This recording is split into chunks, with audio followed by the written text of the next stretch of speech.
ॐ कृशधरी महाचण्डी मुक्तकेशी वलिप्रिये कुलाचार प्रसन्यास्ये नमस्ते शङ्करप्रिये घोरदंष्ट्रे कोटराक्षी कीटी शब्दप्रसादिनी घोरघोररवस्फारे नमस्ते चित्तवासिनी बन्धुका पुष्पशङ्काशे त्रिपुरे भयनाशिनी भाग्योदय समुत्पन्ने नमस्ते वरवन्दिनी जय देवी जगद्धात्री त्रिपुराद्ये त्रिदेवते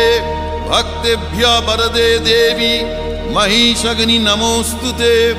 घोर विघ्न विनाशाय कुलाचार समृद्धये नमामि वरदे देवी मुंडमाला विभूषणे रक्तधारा